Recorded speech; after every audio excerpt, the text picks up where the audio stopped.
សួស្តីបងប្អូននេះគឺជាញាំរបៀបញាំនេះញាំផ្លែប៉ោមចាញាំប៉ោមខ្ចីរបស់នាងខ្ញុំនេះជាមួយនឹងត្រីអាំងបើបងប្អូនមានចំណាប់អារម្មណ៍សូមអញ្ជើញតាមដានទាំងអស់គ្នាចាជម្រាបសួរបងប្អូនទាំងអស់គ្នាថ្ងៃនេះមកមើលខ្ញុំញាំផ្លែប៉ោមបងប្អូននេះផ្លែប៉ោមខ្ចីបងប្អូនណា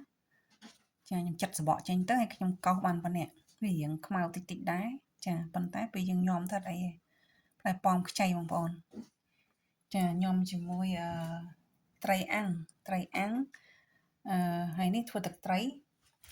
នេះខ្ទឹមសខ្ទឹមក្រហម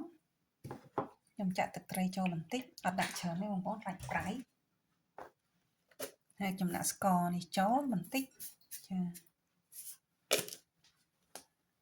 ខ្ញុំដាក់ម្សៅស៊ុបចូលបន្តិចនេះតិចតិចទេបងប្អូនកុំឲ្យប្រៃចាកូរចូលគ្នាសោះ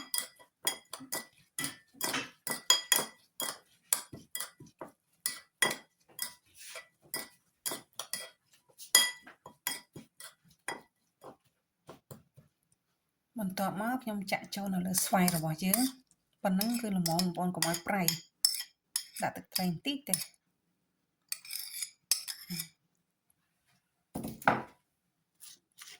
កូរមកខ្ញុំដាក់ត្រីចូលចាត្រីនេះត្រីសាយមុនខ្ញុំដាក់វាចូលមកនេះបងប្អូនច្របល់ចូលគ្នាចឹងណា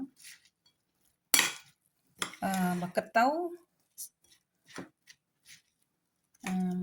ប៉មហ្នឹងវាជូរតិចតិចដែរតើបងប្អូនវាជូរឡំតិចតិចណាវាអត់ជូរខ្លាំងអញ្ចឹងទៅយើងយកមកញោមអញ្ចឹងទៅ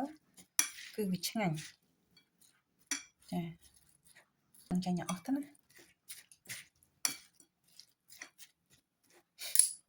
ចាបន្ទាប់មកខ្ញុំដាក់ជីចូល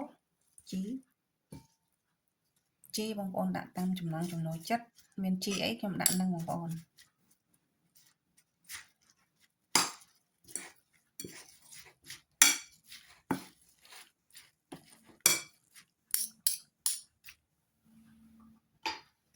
ញោមស្វាយមួយបែបនេះ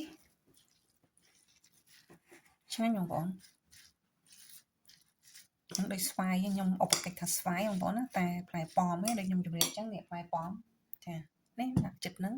ឲ្យបងប្អូនបានឃើញថានេះជាផ្លែប៉ោមខ្ញុំញោមផ្លែប៉ោម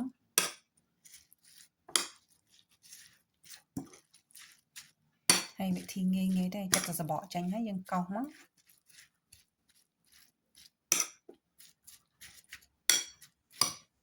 នេះចុងក្រោយខ្ញុំដាក់នេះគ្រាប់ផ្លែចន្ទីបងប្អូនខ្ញុំហូបសណ្តែកដីទៅវាក្អកអញ្ចឹងខ្ញុំដាក់គ្រាប់ផ្លែចន្ទីដាក់តាមចំណង់ចំណូលចិត្តបងប្អូនជាការស្រេចហ្នឹងបងប្អូនបងប្អូនហូបម្ទេសដាក់ម្ទេសទៅចាតែខ្ញុំប្រហែលជាដាក់ម្ទេសពីលើចា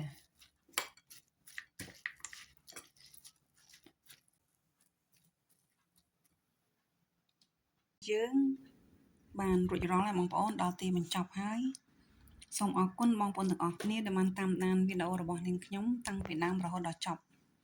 សូមអរគុណសូមជម្រាបលា